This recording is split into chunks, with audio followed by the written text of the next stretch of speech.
자, 오늘 함께 은혜 나누실 말씀입니다. 역대상 21장 9절부터 14절까지 있는 말씀입니다. 역대상 21장 9절에서 14절입니다. 봉독해 드립니다. 여호와께서 다윗의 선견자 갓에게 말씀하여 이르시되 가서 다윗에게 말하여 이르기를 여호와의 말씀이 내가 네게 세 가지를 내어 놓으리니 그 중에서 하나를 내가 택하라. 내가 그것을 내게 행하리라 하셨다 하라 하신지라. 갓이 다윗에게 나아가 그에게 말하되 여호와의 말씀이 너는 마음대로 택하라. 혹 3년 기근이든지 혹 내가 석 달을 적군에게 패하여 적군의 칼에 쫓길 일이든지 혹 여호와의 칼 곧 전염병이 사흘 동안 이 땅에 유행하며 여호와의 천사가 이스라엘 온 지경을 멸할 일이든지라고 하셨나니 내가 무슨 말로 나를 보내신 이에게 대답할지를 결정하소서 하니 다윗이 갓에게 이르되 내가 공경에 빠졌도다. 여호와께서는 긍휼이 심히 크시니 내가 그의 손에 빠지고 사람의 손에 빠지지 아니하기를 원하나이다 하는지라. 이에 여호와께서 이스라엘 백성에게 전염병을 내리심에 이스라엘 백성 중에서 죽은 자가 7만 명이었더라. 아멘.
하나님의 거룩한 부르심에 따라 여러분이 있는 그곳에서 하나님을 예배하는 모든 분들에게 그리고 그 가정에 하나님의 크신 축복이 함께 하시기를 주님의 이름으로 축원합니다. 펀처치 베델교회 예배에 오신 여러분들을 다시 한번 주님의 이름으로 환영하면서 하나님의 귀한 은혜가 여러분에게 함께 하시기를 축원하는 마음으로 오늘 온라인 예배를 계속 드리도록 하겠습니다.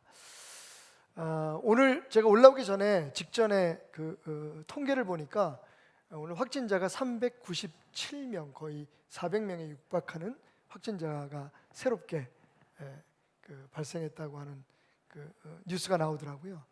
그래서 통계를 보니까 오늘까지 17,399명, 한 명이 부족한 18,000명의 확진자가 생겼고 그 가운데 사망자가 309명, 309명의 아까운 생명을 잃는 사태가 벌어졌다라는 것을 우리가 지금 알고 있습니다. 전 세계적으로는 보니까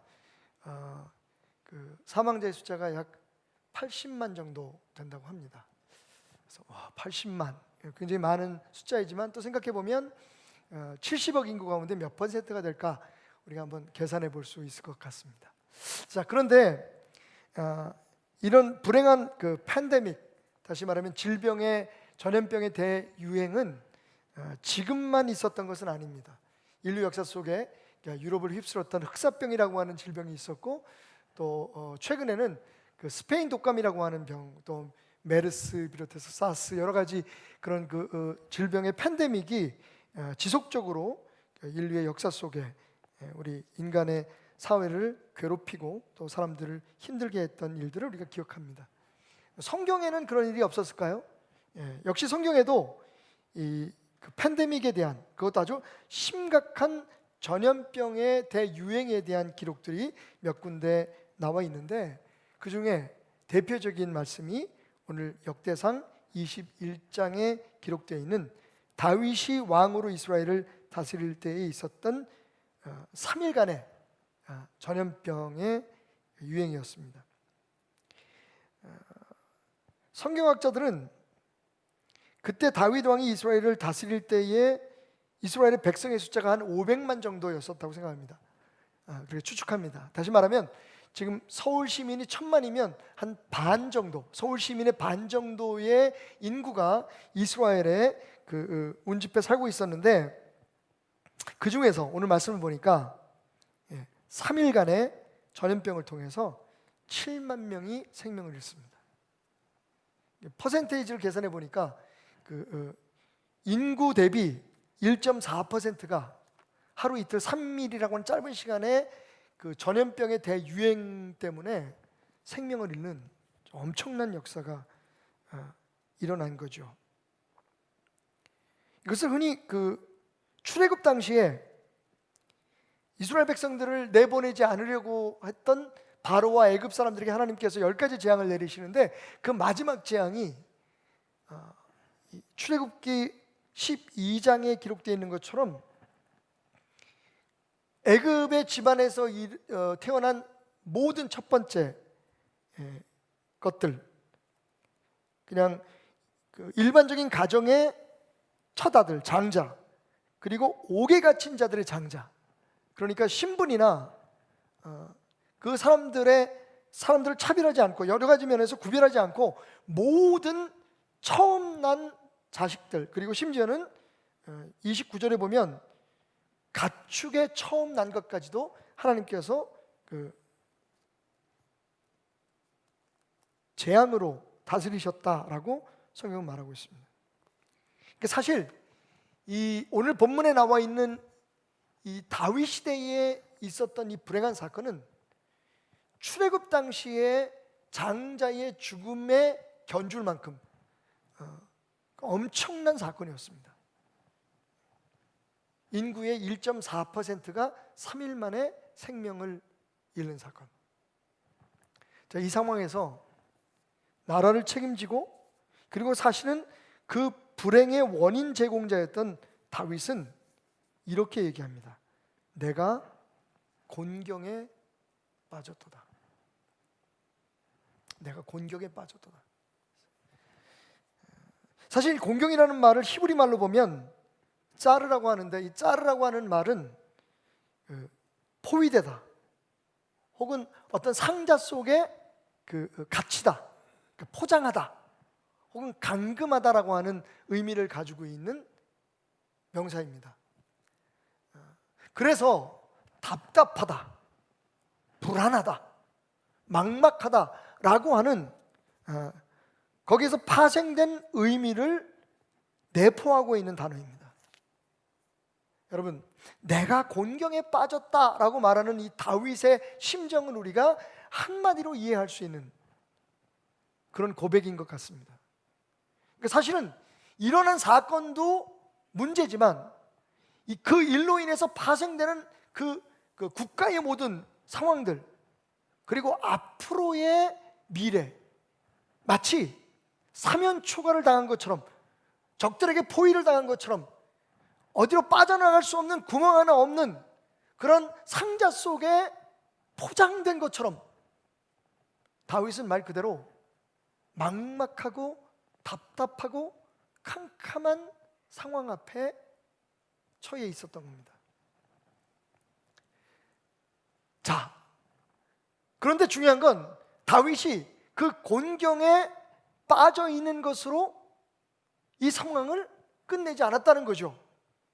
오늘 말씀은 계속해서 우리에게 그 곤경에 빠져 있던 다윗이 어떻게 돌파구를 찾아서 그 곤경에서 자기 자신뿐만 아니라 자기가 다스리던 나라 백성들을 구해냈느냐, 오히려 이 곤경을 하나님의 축복의 기회로 바꾸어 놓았느냐라고 하는 것을 우리에게 말해주고 있다는 것입니다. 돌파구. 다윗이 찾았던 이 곤경에서 브레이크트루, 그 곤경을 깨고 탈출하는, 그 곤경에서 벗어났던 그 신앙의 길은 무엇이었을까요? 오늘 본문 말씀을 통해서 우리가 처해 있는 이 상황, 가히 다윗이 처해 있었던 것과 거의 견줄 만한 곤비한 상태, 곤경의 상황에서 벗어날 수 있는 길, 브레이크트루, 돌파구를 함께 찾아보는 귀한 시간이 되기를 주님의 이름으로 축원을 드립니다. 자, 상황이 상황인 만큼 바로 우리 본론으로 들어갑시다. 자, 그렇다면 이 공경을 뚫고 나오는 돌파구, 다윗은 어디에서 그것을 찾았을까요? 오늘 본문 말씀은 다윗이 그 곤경에서 나오는 돌파구를 하나님의 손에 빠짐으로 찾았다고 이야기하고 있습니다. 역대상 21장 13절, 다윗이 가세게 이르되 내가 곤경에 빠졌도다.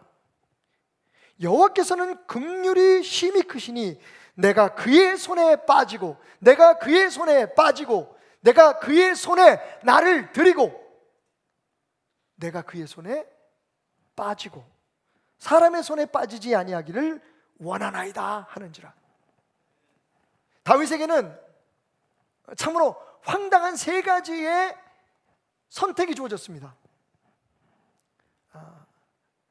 조금 경망스럽지만 그저 제 표현으로 말하자면 똥에 빠질래, 쓰레기통에 빠질래, 아니면 구정물에 빠질래, 세 가지 선택 모두가 다 말 그대로 곤경이었습니다.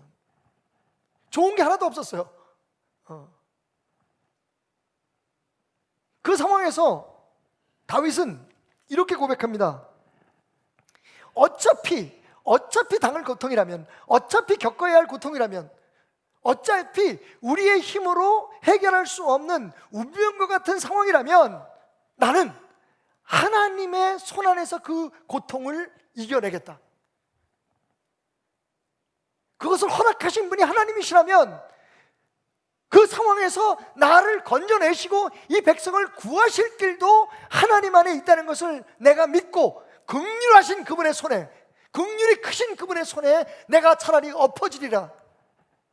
여러분, 놀랍게도 다윗이 선택한 돌파구는 처해 있는 그 상황에서 벗어나려고 하는 몸부림이 아니라 곤경에서 어떻게 탈출하려고 하는 그런 노력이 아니라 오히려 그 곤경에 빠진 상황에서 더 깊은 하나님의 손에 빠지는 것을 선택한 것이었다는 겁니다.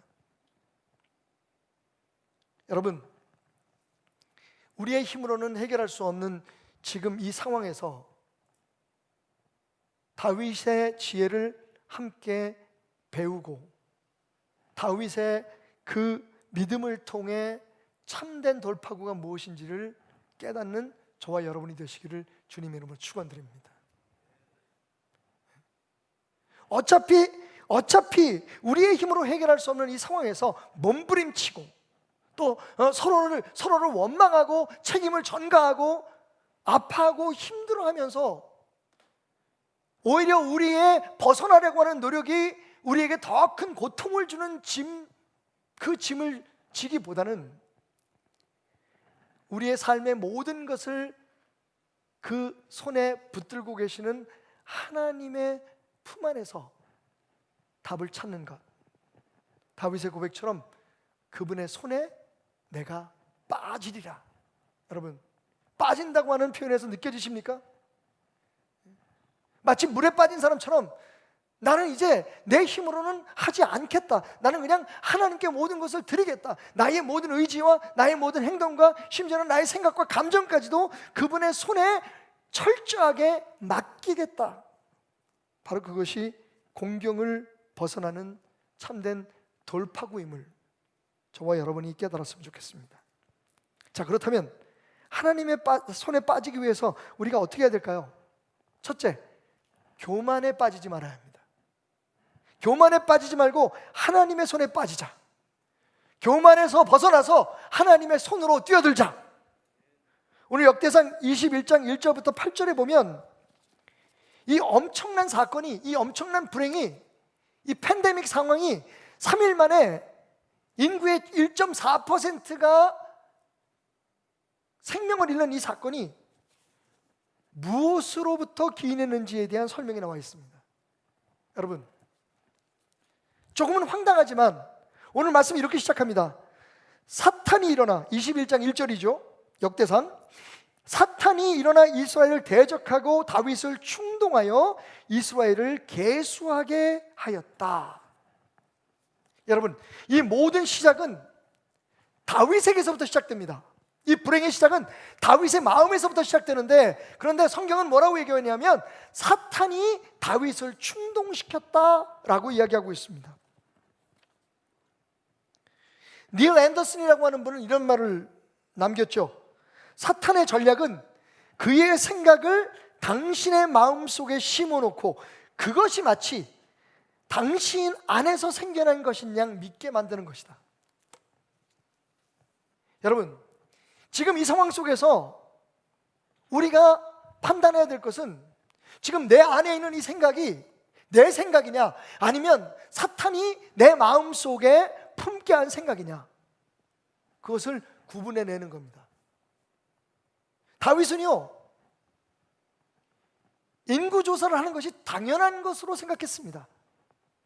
그의 마음속에 숨겨져 있는 그것을, 그 인구조사를 명령받아서 시행했던 요압이라고 하는 다윗의 신하까지도 눈치챌 수 있었던 자기의 동기를 다윗 자신은 몰랐던 것 같습니다.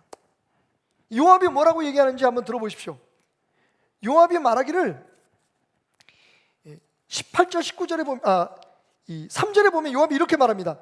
요압이 아뢰되 여호와께서 그 백성을 지금보다 100배나 더 하시기를 원하나이다. 내 주 왕이여, 다윗 왕이여, 이렇게 얘기하죠. 이 백성이 다 당신의 종이 아니니까. 근데 주께서 어찌하여 인구조사를 하라고 하십니까? 그 목적이 뭐냐는 얘기죠. 그러면서 이렇게 말하기를, 어찌하여 이스라엘이 이 인구조사로 말미암아 범죄하게 하시나이까?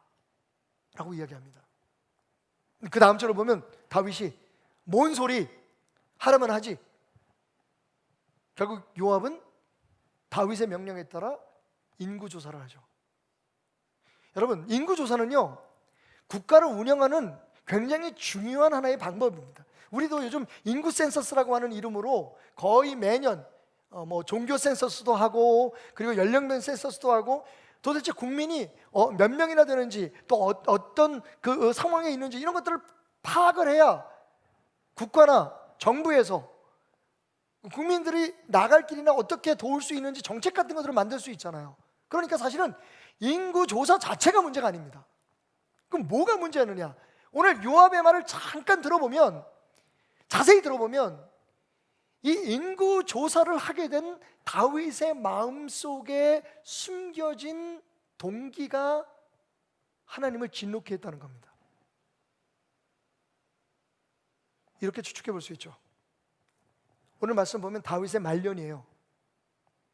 여러분 아시다시피 다윗은 얼마나 힘들게 어렵게 왕위에 올랐나요? 그리고 시간이 지나면서 다윗의 왕국은 번성합니다. 다윗이 교만해진 거죠. 자, 이제 이쯤 되면 내가 얼마나 좋은 왕인가를 세상 앞에 보여줘야 될 때가 된 것 같다. 내가 어떻게 나라를 잘 다스리고 나라를 번성케 했는지를 온 세상에 나타낼 때가 된 것 같다. 사실 오늘 요압의 말과 그리고 이어지는 하나님의 진노하심을 볼 때 다윗의 인구 조사를 하는 동기는 순수하지 않았습니다. 또 한 가지 이유가 있었죠. 하나님께서 내게 허락하신 대로 내가 내 아들을 통해서 성전을 짓게 될 텐데 그 성전을 내 손으로 지을 수는 없지만 그 성전을 짓기 위해서 많은 재물과 물질들을 모아놔야겠다. 다시 말하면 그 인구조사의 목적 뒤에는 아마도 백성들에게 세금을 더 걷어내려고 하는 의도가 담겨 있었던 것 같습니다. 그래서 지금 내가 이렇게 잘 다스리고 있고 잘 다스리고 있는 이 나라는 더욱더 번성하게 될 것이라는 것을 세상 앞에 정말 다윗답지 않게 모든 사람들 앞에 심지어는 그의 적들 앞에 과시하고 싶었던 것은 아니었을까요? 정확히 어떤 마음으로 인구조사를 했는지는 모르지만 중요한 건 그가 인구조사한 것이 그의 마음속에 자기의 생각인 양 생각하게 했던 사탄의 충동 때문이었다는 것을 우리는 잊지 말아야 합니다. 여러분, 하나님이 가장 싫어하는 죄가 뭘까요? 하나님 앞에 우리가 절대로 범하지 말아야 될 죄가 뭘까요? 하나님보다 내 자신이 앞서는 것입니다. 다른 말로 얘기하면 하나님을 하나님으로 인정하지 않고 내 자신을 내세우는 교만의 죄야말로 무섭습니다. 여러분 기억하십니까? 제가 아까 이 3일간에 7만 명이 죽은 이 사건을 출애굽 사건과 비교하고 있다는 걸 기억하십시오. 왜 그랬을까요? 여러분, 이 교만이라는 죄는 하나님을 믿는 사람이나 믿지 않는 사람이나 관계없이 하나님이 가장 무섭게 다루시는 죄라는 겁니다. 교회 다녀서 우리는 이 어려움에 노출되지 않을 거야. 우리는 예수를 믿고 또 나름대로 열심히 교회에서 시키는 대로 우리가 살아가고 있기 때문에 우리의 의무를 다하고 있기 때문에 우리에게는 어떤 어려움도 가까이 하지 않을 것이다. 천만의 말씀입니다, 여러분. 적어도 오늘 말씀은 이러한 일이 우리의 삶 속에 반복되지 않는다고 할지라도 적어도 오늘 말씀은 우리에게 무엇을 가르쳐 줍니까? 비록 하나님의 백성일지라도 하나님을 믿는 사람이고 하나님을 예배하고 절기마다 모여서 하나님 앞에 찬양하는 하나님의 사람일지라도 하나님을 하나님으로 인정하지 아니하고 삶의 모든 것을 자기의 뜻대로 자기의 공으로 자기의 노력으로 자기의 수고로 살아가려고 애쓸 때에 하나님은 언제든지 그들을 하나님의 손에서 놓으실 수 있음을 우리에게 보여주고 있습니다. 여러분, 오래된 이스라엘 착각이 뭐였죠? 우리는 하나님의 사람이기 때문에 저들하고는 달라. 하나님을 믿지 않는 이방 사람들하고는 달라. 애굽 사람들하고는 달라. 블레셋 사람들하고는 달라. 여러분, 하나님의 진노를 보십시오. 다르지 않습니다. 다시 말씀드리면 우리가 어디에 속해 있느냐, 우리가 어떤 교회에 다니느냐, 우리의 직분이 뭐냐, 거기에 따라서 우리의 진짜 신앙이 하나님 앞에 인정받는 것이 아니라는 겁니다. 진짜 신앙은 하나님을 하나님으로 인정할 때 우리의 삶의 전부를 하나님의 손에 빠진 것처럼 하나님의 손 안에 있는 것처럼 살아갈 때에 하나님은 그것을 하나님을 향한 참된 신앙으로 인정하신다는 사실을 여러분 오늘 말씀을 통해서 절절하게 깨닫는 여러분이 되시기를 주님의 이름으로 축원드립니다. 훗날 다윗의 아들 솔로몬은 마치 자신의 아버지의 그때의 일을 생각해내듯이 잠언 16장 18절과 19절에서 이렇게 말합니다. 교만은 패망의 선봉이요 거만한 마음은 넘어짐의 앞잡이니라. 겸손한 자와 함께하여 마음을 낮추는 것이 교만한 자와 함께하여 탈취물을 나누는 것보다 나으니라. 여러분, 적어도 믿는 사람들, 믿지 않는 사람들이 함께 겪고 있는 이 코로나19 팬데믹 가운데, 이 곤경 가운데 믿는 우리가 취해야 할 믿지 않는 사람들과 다른 태도는 우리의 돌파구가, 이 상황의 돌파구가 세상에 있는 것이 아니라 하나님의 손에 있다는 것을 인정하는 것입니다. 하나님이 하나님됨을 인정하는 것입니다.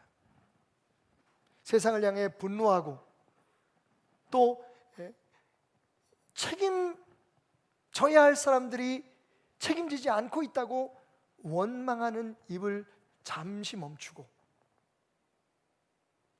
원래 하나님께서 우리의 입을 창조하신 그 목적대로 하나님께로 돌아가 하나님을 부르고 하나님을 높이고 하나님을 찬양하는 여러분이 되시기를 주님으로 축원드립니다. 또 한 가지 우리가 주목해야 될 것은 하나님의 손에 빠지는 것으로 곤경의 돌파구를 찾은 다윗의 고백 속에 아주 중요한 진리가 담겨 있다는 겁니다. 내가 하나님의 손에 빠지고 그 다음에 뭐예요? 사람의 손에 빠지지 않겠다. 여러분, 이 고백이야말로 정말 하나님의 손에 빠진다는 것이 무엇을 의미하는지를 우리에게 보여주고 있습니다. 우리가 고통을 받아도, 우리가 힘겨운 상황에 처할지라도 하나님 손 안에서 하나님께서 이것을 우리에게 허락하셨다는 것을 인정하고 하나님의 때에 하나님의 방법으로 우리가 하나님의 그 깨닫게 하심과 하나님의 채찍질에 마땅히 깨달을 것을 깨달음으로 그 모든 고난과 고통 속에서 참된 하나님의 뜻을 깨닫는 그 순간까지 하나님 손에 붙들려 있겠다. 하나님 손 안에 완전히 우리의 삶을 담그겠다. 이런 각오의 고백이 오늘 다윗에게 있었다는 것을 여러분 기억하시기 바랍니다. 어제 제가 모 TV 프로그램 가운데 전문가들이 몇 분이 나와서 지금의 이 상황, 특별히 이 가히 세컨 웨이브라고 할 수 있는, 세컨 팬덤이라고 할 수 있는 지금의 이 작금의 상황에 대해서 그 원인을 분석하는 이야기를 들었습니다. 어떤 분들은 사실은 이게 두 번째가 아니다. 사실상 뭐 신천지발 그런 사태나 그 대구에서 있었던 사건이나 혹은 뭐 구로구에 있는 콜센터에 있었던 그 사건보다 지금 이 벌어지고 있는 상황, 하루에 거의 400명이 육박하는 그런 확진자가 나오는 이 상황을 첫 번째 팬데믹으로 보는 것이 맞다라고 주장하는 사람들도 있었습니다. 각자 자신들의 관점에 따라서 해석하는 것은 달랐지만 그들이 입을 모아서 동의하는 한 가지 사실이었습니다. 그게 뭐냐면 우리나라가 이 사태가 일어났을 때 거기에 대처하는 태도에 상당한 문제가 있었다는 겁니다. 물론 어떻게 보면 결과론적인 것처럼 느껴질 수 있지만 저는 굉장히 공감을 가졌습니다. 어떤 부분이었냐면요, 이 코로나 사태가 발생하고 난 후에 솔직히 말해서 우리나라의 언론이나 혹은 이 관계기관에서, 중대본 같은 관계기관이나 정부에서 이 코로나가 얼마나 무서운 병이라는 걸, 그리고 그것을 앓을 때에 어떤 아픔이 있고 그 병에서 취함을 받은 후에 어떠한 후유증이 있을 수 있는지에 대해서 사실은 별로 얘기하지 않았다는 겁니다. 가만히 생각해 보니까 그래요. 그러니까 가끔 보면 우리가 밀려가는 물줄기처럼 그 상황에 우리 스스로가 몰입되어 있다가 보니까 판단력이 흐려질 때가 있는데, 가만히 생각해 보니까 솔직히 말해서 누구에게 책임을 전가시키는 데는 굉장히 언론들이 빠르고, 그리고 심지어는 정부에서도 나서서 이건 뭐 교회의 문제다, 뭐의 문제다라고 자꾸만 문제의 책임을 자꾸 묻는 데는 바빴는데, 한편으로는 소위 우리가 자랑하는 그 K방역을 자랑하느라고 코로나를 앓고 있는 사람들이 얼마나 고통을 받고 있는지, 이것이 얼마나 위험한 것인지에 대해서 이야기하는데 실패했다는 겁니다. 아니면 어쩌면 일부러 의도적으로 말하지 않았다는 거죠.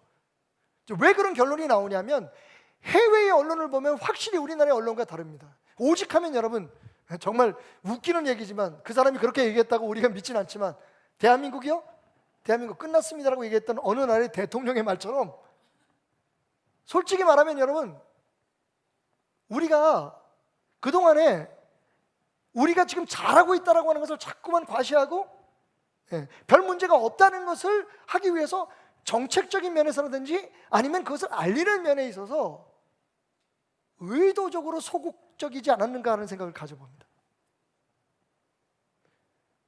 정말 죄송하지만 목사인 저에게도 그동안 이 코로나는 그냥 조금 지독한 독감, 폐렴 정도로 인식되어 오고 있었다는 것에 대해서 굉장한 후회를 했습니다. 제가 교회에 어떤 그 상황을 결정 내릴 때 사실은 제가 사회적인 교회의 책무라든지 아니면 성도들이 우리가 내리는 결정에 대해서 어떻게 생각할까를 더 신경을 썼지. 물론 여러분, 이건 정말 믿어주셔야 됩니다. 저희에게 있어서 성도들 한 사람 한 사람의 안위가 무엇보다도 소중합니다. 그런데 근본적으로 우리가 어떻게 생각하고 있었냐면, 코로나는 그냥 좀 지독한 폐렴이야, 감기 정도. 그리고 거기에 덧붙여서 우리나라만큼 잘하고 있는 데 있으면 나와보라 그래.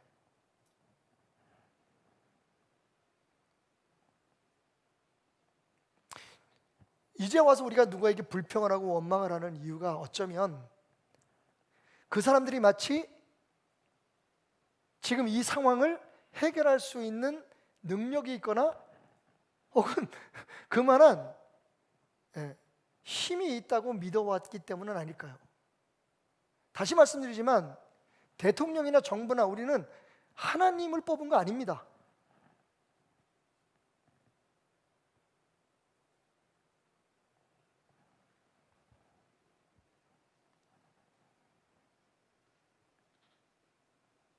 사실은 지금 우리가 정말로 의지해야 될 분은 하나님이신데 하나님의 손에 우리를 맡기고 있지는 않습니까? 사람의 손에 우리를 맡기고 있지는 않습니까? 다윗의 선택은 그 세 가지의 재앙 중에 어떤 것을 선택하든 그냥 나는 하나님의, 어떤 것은 중요하지 않다는 거예요. 3년 동안 기근이 주어지든지 혹은 3개월 동안 적들에 의해서 우리가 쫓김을 당하는 그런 수모를 당하든지 3일 동안의 전염병을 우리가 이겨내야 하든지, 무엇이 중요한 게 아니라 우리가 누구를 의지하고 어디에 그 답이 있는지를 선택하느냐 하는 게 중요하다는 겁니다. 맞습니다, 여러분. 하나님께서 이 나라의 질병관리본부를 통해서, 그리고 때로는 대통령과 여러 정치인들을 통해서, 교회의 지도자들을 통해서, 사회의 여러 가지 지도층에 있는 사람들을 통해서, 그리고 특별히 고군분투하고 있는 의료진들을 통해서 하나님께서 이 곤경에서 우리를 지금 돕고 계신 것은 맞습니다. 그런데 잊지 말아야 할 것은 그 사람들이 하는 게 아니라는 겁니다. 그 사람들에게 답이 있는 게 아니라는 겁니다. 하나님의 손에 빠지겠다고 하는 다윗의 고백은요, 고통을 받아도 힘든 일이 있어도 하나님을 하나님으로 알기에, 그거 뭐라고 고백합니까? 앞에 이렇게 얘기하잖아요. 긍휼이 크신 그분의 손, 그게 하나님이십니다. 그 하나님의 손을 신뢰하고 내가 그 하나님의 손에 이 나라의 운명과 내 자신을 맡기겠다. 여러분, 저는 오늘 우리가 처해 있는 이 곤경에서 돌파하는 우리 믿는 자들의 돌파구는 여전히 하나님이어야 한다고 생각합니다. 여전히 하나님밖에는 없어야 한다고 생각합니다. 여기저기서 인간의 방법으로 저항하고 싸우고 드러내고 외치면서 문제를 해결하려고 하는 많은 분들이 있지만, 하나님께서 그들을 사용하고 계신다면 저는 거기에 대해서 이의를 제기하지 않겠습니다. 하지만 한 가지, 그분들을 포함한 모두에게 바라는 것이 있다면, 이 코로나를 통해서 하나님께서 우리 교회들과 믿는 우리들에게, 믿지 않는 사람들이나 믿는 우리나 똑같이 겪게 되는 이 고난 속에서, 공경 속에서 우리들에게 깨닫게 하기를 원하시는 것이 무엇인지를 잊어서는 안 된다는 겁니다.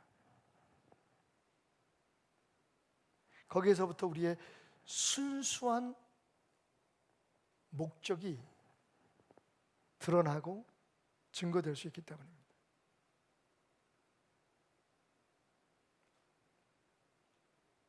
기다리는 사람이나 혹은 앞에 나서는 사람이나, 그게 정말 하나님의 손에 우리 자신을 맡기는 것이 될 때야 말로 어떤 다른 정치적인 목적이나 자신을 드러내려고 하는 어떤 교만한 목적이 아니라, 다른 의도가 아니라, 정말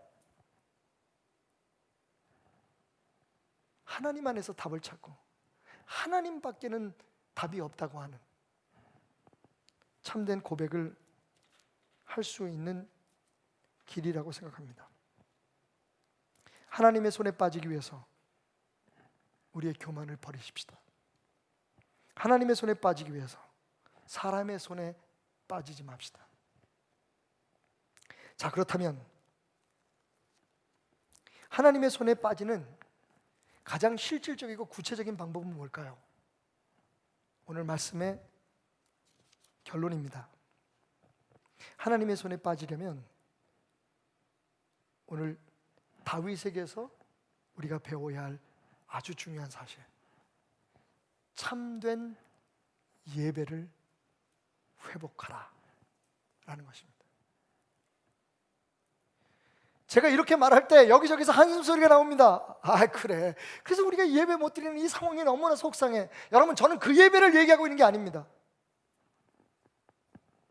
여전히 우리의 머릿속에는 우리가 함께 모여서 드리는 잘 갖추어진, 그것도 많은 것을 투자하고 우리의 희생이 담겨있는 그런, 뭐 요새는 불려지는 이름도 많으면서 대면 예배, 무슨 뭐 현장 예배. 여러분, 맞습니다. 그것도 굉장히 중요한 예배의 회복이지만 그보다 더 중요한 건 눈에 보여지는 예배. 우리가 지금 무엇을 하고 있다, 하나님을 위해서 무엇을 하고 있다, 교회를 위해서 무엇을 하고 있다라고 하는 것을 내세우려고 하는 그런 예배가 아니라 우리 마음의 예배. 왜냐하면 참된 예배는 그 형식이나 드러나는 것에 의해서 증명되는 것이 아니라 우리의 마음 속에서부터 회복되어야 되는 것이기 때문입니다. 아멘. 오늘 계속되는 말씀 가운데 역대상 21장 26절부터 27절까지 말씀을 주목하십시오. 다윗이 거기서 여호와를 위하여 제단을 쌓고 번제와 화목제를 드려 여호와께 아뢰었더니 여호와께서 하늘에서부터 번제 위에 불을 내려 응답하시고 여호와께서 천사를 명령하심에 그가 칼을 칼집에 꽂았더라. 여러분, 다윗의 선택은 옳았습니다. 하나님의 손에 빠지되 하나님 앞에 참된 예배를 회복하는, 여태까지는요 잠시지만, 다윗이 잠깐이지만 자기 자신의 업적을 찬양하고 자기 자신의 능력에 대해서 드러내고 자기의 삶을 워십했단 말이에요. 그 결과로 하나님 앞에 무서운, 거의 본보기에 아마 재앙이었던 것 같아요. 지금도 만약 하나님께서 그렇게 하신다면 주여, 대한민국에 남아있을 교회가 있을까요? 살아있을 주의 종이 있을까요? 다시 한번 말씀드리지만 하나님이 가장 미워하시는 죄는, 그냥 두고 보시지 않는 죄는 교만으로 말미암아 하나님 자리에 올라가는 겁니다. 다윗이 이제 비로소 하나님의 사람 갓 선지자의 말을 듣고 자기의 예배를 드리기 위해 나아갑니다. 여러분, 오늘 하나님의 천사가, 하나님의 재앙이, 하나님이 뽑았던 그 칼이 언제 칼집에 다시 꽂혀졌느냐, 재앙이 멈췄느냐, 바로 다윗이 하나님 앞에 자기의 예배, 나의 예배를 시작할 때부터였다는 것을 기억하시기 바랍니다. 오늘 저는 여러분이 허락하신다면 여러분에게 조금은 무거운 질문을 던지고 싶어요. 여러분이 드리는 예배는 여러분 자신의 예배였습니까? 아니면 누가 인도하는 예배, 어떤 예배에 여러분이 참여하는 것이었습니까? 그래서 말씀드린 거예요. 우리가 함께 모여드리는 예배를 회복하는 게 그게 우선이 아니라, 저는요 솔직히 말해서 오늘 우리가 드리는 예배가 어쩌면 우리 평생에 가장 하나님이 기뻐하시는 예배가 될 수도 있다고 생각합니다. 어떻게 하면 내 마음에서 드려지는 예배가, 여러분 얼마나 예배 드리는 게 어렵습니까? 지금 TV 화면 앞에서 정말 눈이 지켜보고 있으면 눈이 흐려지는 조그만 스마트폰을 바라보면서 지금 우리가 예배를 드리잖아요. 그런데 그렇게 예배 드리는 상황 속에서도 주변 사람들 신경 안 쓰고 남들이 보든 안 보든 정말 내 목소리로 노래하고 내 마음으로 아멘하고 정말 하나님을 내 안에서 예배할 수 있는 나의 예배를, 그동안 우리는 얼마나 남의 예배에 신경을 많이 썼나요? 우리 예배는 왜 뭐가 저래, 왜 순서는 저래, 저 사람은 왜 저렇게 잘해, 저 사람은 왜 저렇게 못해, 오늘 목사님 설교는 어때? 여러분, 그건 나의 예배가 아니기 때문입니다. 하나님을 찬양합니다. 이 상황에서 두렵지만 떨리는 목소리로 저는 나의 할렐루야를 외치길 원합니다. 왜냐하면 지금이야말로 정말 우리가 나의 예배를 회복할 수 있는, 구경하는 예배가 아니라, 참여하는 예배가 아니라, 곁다리를 서는 예배가 아니라 나의 예배, 어떤 상황이나 어떤 환경이나 어디서나 내가 드리는 예배를 통해서 이 곤경과 이 고통에서 하나님에게 빠질 수 있는 길을 찾을 수 있는 기회를 우리에게 허락하셨다. 할렐루야. 그것이 저의 할렐루야입니다. 로마서 12장 1절을 보십시오. 우리가 잘 아는 말씀 가운데 하나님, 사도 바울은 이렇게 말합니다. 그러므로 형제들아, 내가 하나님의 모든 자비하심으로 너희를 권하노니. 여러분 알고 계십니까? 우리의 예배의 근거는 자비하심입니다. 우리의 준비가 아닙니다. 많은 사람들이 우리가 얼마만큼 준비했느냐, 오늘 이 예배를 준비하기 위해서 얼마나 우리가 애를 많이 썼는지요. 왜냐하면 되게 복잡한 생각이 많았어요. 20명 이상은 참가하지 말아라, 뭐는 하지 말아라, 마스크를 껴라. 저는 솔직히 성가대 찬양이 너무 은혜롭고 좋았지만 되게 마음도 아프고 미안했어요. 마스크를 끼고 노래를 부르는 게 저게 얼마나 어려울까.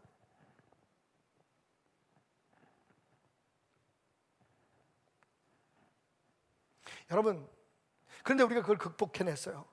그리고 오늘 이렇게 예배를 드려요. 우린 잘했어요. 여러분, 아닙니다. 참된 예배의 근거는 하나님의 자비하심입니다. 다윗이 얘기한 하나님의 긍휼입니다.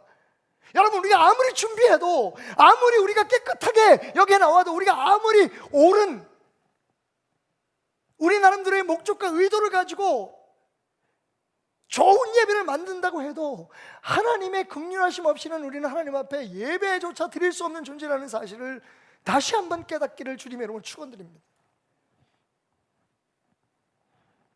하나님의 모든 자비하심으로 너희를 권하노니, 너희 예배가 하나님 앞에 산제사로 드려지길 원한다. 여러분, 하나님의 자비하심입니다. 하나님의 긍휼하심입니다. 하나님의 용납하심입니다.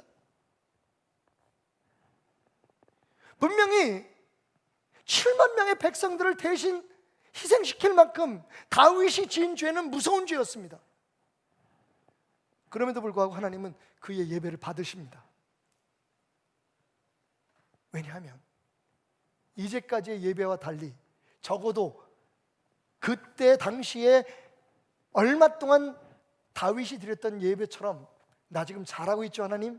이러면 하나님 기뻐하시겠죠? 그런 예배가 아니라 자기 자신을 산 제사로 드리는 나의 예배가 하나님 앞에 드려지기 때문입니다. 여러분, 이스라엘 백성들에 대해서 왜 선지자들이 하나님의 이름으로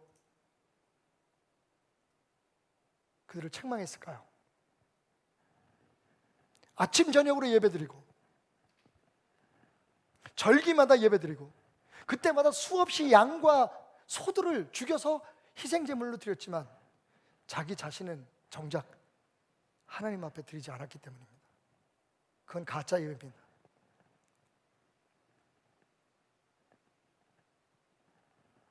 왜 예수님 당시에 제사장들과 바리새인들과 사두개인 등 그 당시에 교회의 지도자들에 대해서 예수님이 엄하게 책망하셨을까요? 그들이 매번 하나님 앞에 나와 예배를 드린다고 하지만 그 예배는 자기를 드리는 예배가 아니라 심지어는 몰려든 성도들을 하나님 앞에 대용물로 드리고 소와 양을 죽여서 나 대신 죽이는 것으로 끝을 내는 예배였기 때문입니다.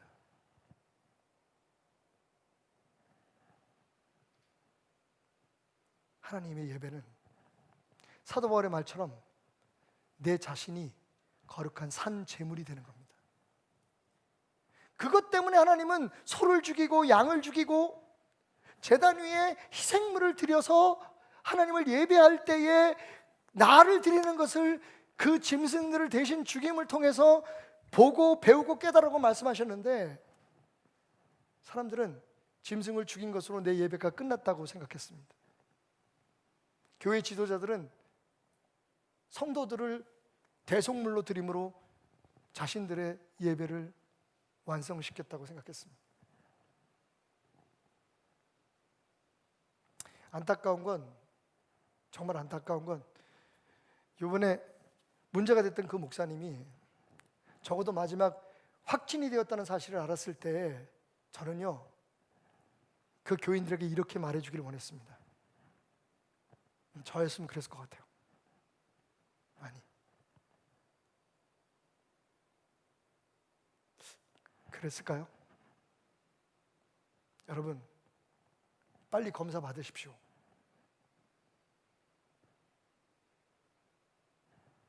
나도 걸렸습니다. 모르겠어요. 그분이 주장하신 것처럼 진짜 누가 뭐 바이러스를 그 교회에 뿌렸는지 뭔지 모르겠지만 중요한 건 지금 병에 걸렸다는 거잖아요. 만약 그 사람이 정말 성도들 한 사람 한 사람을 위하는 목사였다면 저는 그렇게 해야 된다고 맞아요. 생각해요. 그분은 여전히 지금도 자기의 주장과 자기의 이념을 성도들보다 더 아끼고 있는 것은 아닐까.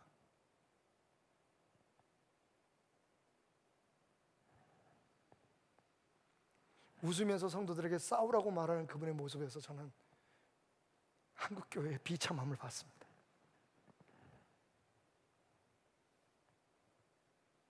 교회는 누구의 것입니까? 우리는 무엇을 위해 싸우고 있는 겁니까?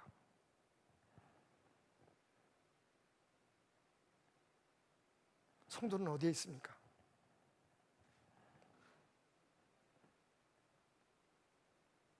여러분, 이 말씀 속에서 다윗은 이렇게 고백합니다. 하나님, 나 때문에 그랬잖아요.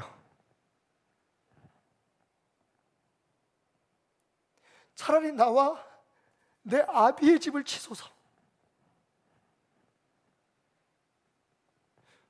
백성들을 더 이상 죽이지 마시고 차라리 나를 죽이시고 내 가족들을 죽이십시오. 그래야만 하나님에 대해 지은 우리의 죄가 용서받을 수 있다면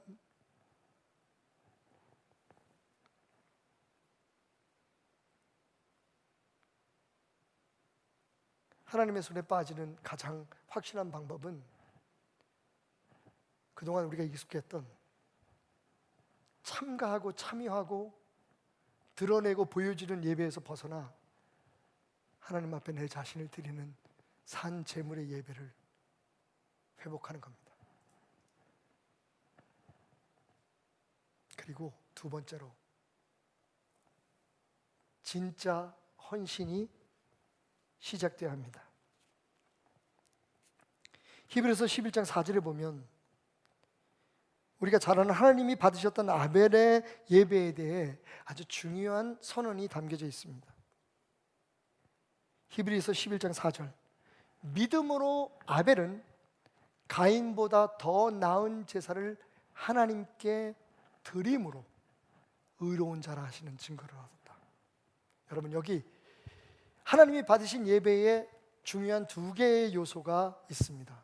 하나는 믿음이고 두 번째는 드림입니다.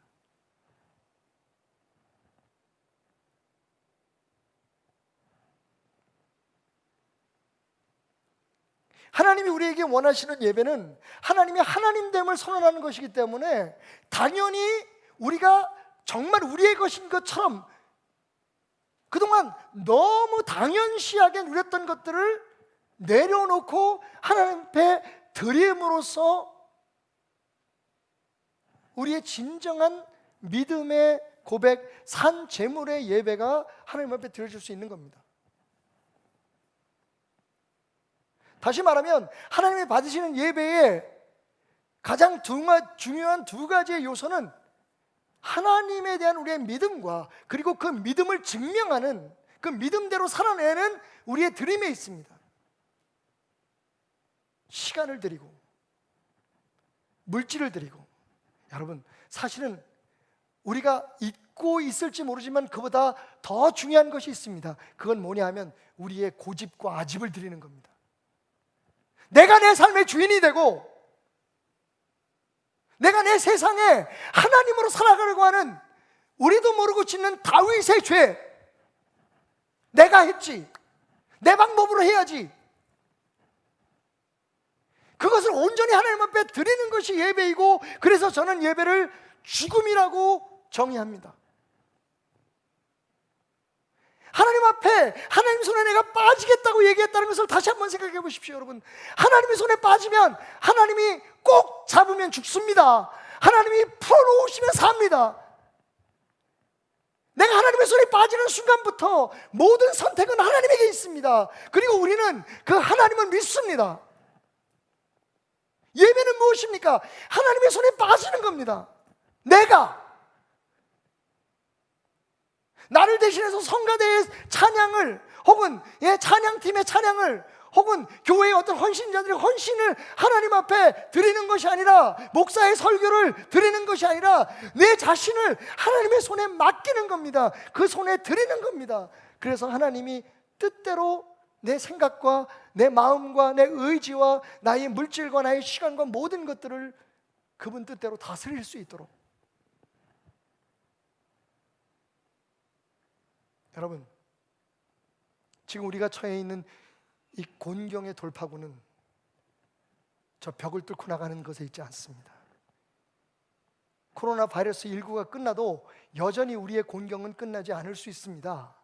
하나님의 관점에서 보면, 신앙의 관점에서 보면, 우리가 이 기회에 더 깊이 하나님의 손에, 더 깊은 곳에 있는 하나님의 손에 우리 자신을 빠뜨리는 것에 실패한다면 코로나19가 지나가도 여러분, 또 어떤 문제가 여전히 우리를 곤경에 빠뜨리게 할지 모릅니다. 곤경에서 벗어나는 우리의 선택은 하나님의 손에 빠지는 겁니다.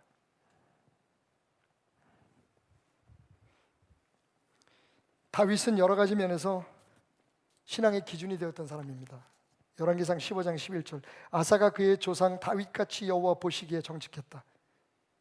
다윗이 기준이었습니다. 그 사람의 삶이 하나님 앞에 옳았느냐 그러느냐, 하나님이 받으셨느냐 그렇지 않느냐의 기준이 다윗이었다는 겁니다. 열왕기하 16장 2절, 아하스가 왕이 될 때 나이가 20세라 예루살렘에서 16년간 다스렸으나 그의 조상 다윗과 같지 아니하여 그의 하나님 여호와께서 보시기에 정직하지 않았다. 다윗이 스탠다드였습니다. 캐논이었습니다. 역대하 34장 1절부터 2절 말씀, 요시아가 왕위에 오를 때에 나이가 8세라 예루살렘에서 31년 동안 다스리며 여호와 보시기에 정직하게 행하여 그의 조상 다윗의 길로 걸어갔다. 여러분, 다윗이 교만한 적이 없었기 때문이 아니었습니다. 다윗이 죄를 짓거나 실수하지 않았기 때문이 아니었습니다.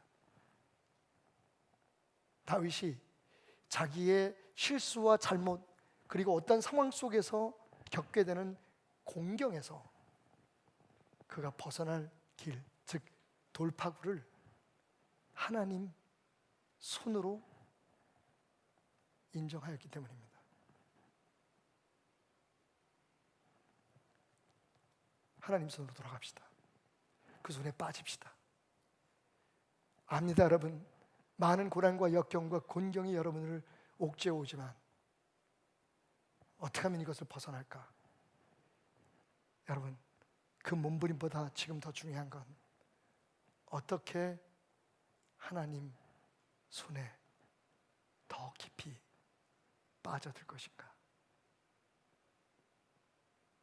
우리도, 그리고 우리를 따르는 어린 자녀들에게 참된 돌파구는 하나님의 품이라는 걸, 그분의 긍휼하신 손이라는 걸, 그것이 아니면 우리는 안 된다는 걸 가르치고 보여주는 저와 여러분이 되시기를 주님의 이름으로 축원드립니다. 그렇게 주님의 손을 향하여 서는 여러분들에게 오랫동안 제 마음에 흐르던 이 찬양 한 곡을 띄워드립니다.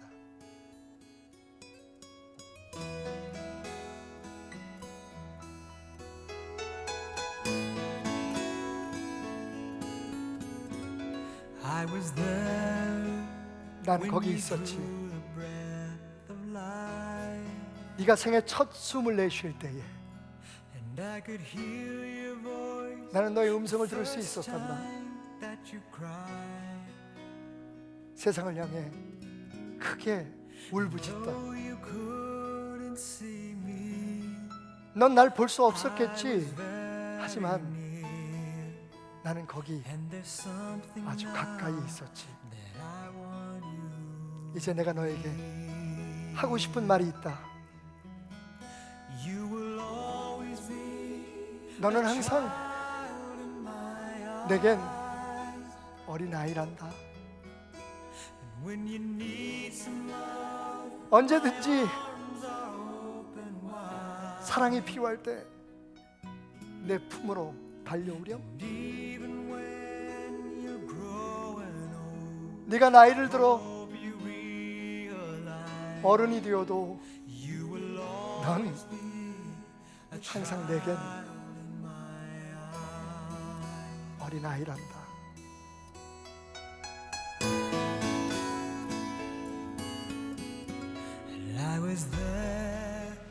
그래, 난 거기 있었단다. 네가 내게 처음 기도를 드리는 그 순간에 난 들었지. 네가 나에게 했던 그 수많은 약속들을. 네가 내 앞에 엎어져 아버지 하나님 내가 죄를 지었습니다 고백했던 그날도 나는 너를 일으켜 내 품에 다시 안았단다. 기억하렴. 그래, 너는 내겐 항상 어린아이란다. 이 세상에서 사랑이 필요할 때 너를 향해 내 품은 항상 열려 있음을 기억하렴. 나이가 들어 어른이 되고 늙어가도 너는 항상 내게는 어린아이란다.